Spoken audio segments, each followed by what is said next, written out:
আজকে নিয়ে হাজির হয়ে গেছি সোয়াবিনের একটা রেসিপি। সোয়াবিন আমরা বাড়িতে সবাই সবসময়ই খেয়ে থাকি, তবে এরকমভাবে সোয়াবিন একবার বাড়িতে বানিয়ে দেখুন, খেতে কিন্তু অসম্ভব ভালো হয়। চলুন তাহলে রেসিপিটা দেখে নেওয়া যাক। আমি প্রিয়াঙ্কা, আপনারা দেখছেন প্রিয়াঙ্কার রান্নাঘর। সোয়াবিনটা বানানোর জন্য সবার প্রথমে আমি একটা কড়াই নিয়ে নিয়েছি, তার মধ্যে তেল দিয়ে দিয়েছি। সাদা তেলেই রান্নাটা করব, তাই সাদা তেল দিয়েছি। আর সোয়াবিনটাকে নর্মাল টেম্পারেচারের জলে আমি 2 ঘন্টা মতন ভিজিয়ে রেখেছিলাম। সোয়াবিনটা এবার জলটা চিপে সেই সোয়াবিনটা এর মধ্যে দিয়ে দিচ্ছি,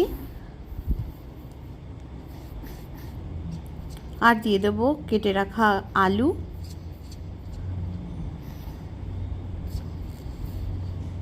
দিয়ে দেবো স্বাদ মতো নুন, আর দিয়ে দেবো হলুদ গুঁড়ো,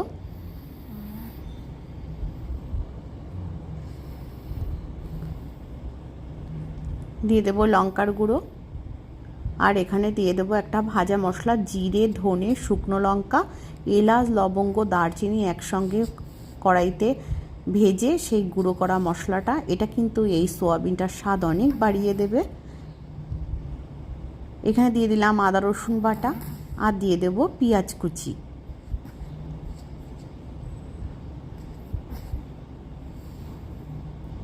দিয়ে এবার একসঙ্গে খুব ভালো করে মেখে নিতে হবে।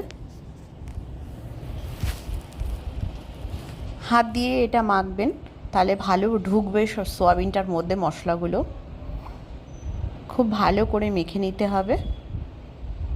দেখুন আমি খুব ভালো করে মেখে নিয়েছি। এবার আধ ঘন্টা রেস্টে রেখে দেব।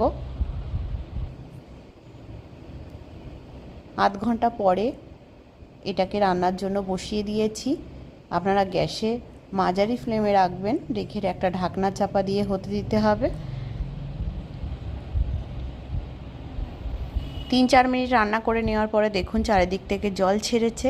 সোয়াবিনটা কিন্তু অনেকটাই কুক হয়ে এসছে। এবার খুব ভালো করে মিশিয়ে নিতে হবে, যাতে তলা থেকে লেগে না যায়।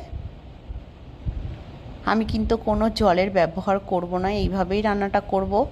গ্যাসের ফ্লেমটাকে মাঝারি রেখে ঢাকনা চাপা দিয়ে আবারও ঢাকনা চাপা দিয়ে দিয়েছিলাম। দেখুন রান্নাটা কিন্তু হয়ে গেছে, চারিদিক থেকে তেল ছেড়ে দিয়েছে। রান্নাটা করতেও খুব বেশি সময়ের দরকার হয় না, খেতেও কিন্তু দারুণ টেস্ট হয়। বাড়িতে অবশ্যই একবার ট্রাই করুন, দেখবেন ভালো লাগবে। আর যদি মনে হয় যে এরকম করবেন না, ভাত দিয়ে খাবেন, তাহলে এর মধ্যে একটু জল অ্যাড করতে পারেন, সেটাও কিন্তু টেস্টটা ভালোই হবে। আশা করছি আজকের ভিডিওটা আপনাদের ভালো লাগবে। ভালো লাগলে চ্যানেলটিকে সাবস্ক্রাইব করার অনুরোধ রইল। আজ এই পর্যন্তই, দেখা হবে অন্য কোনো ভিডিওর সঙ্গে। ততক্ষণ ভালো থাকবেন, সুস্থ থাকবেন।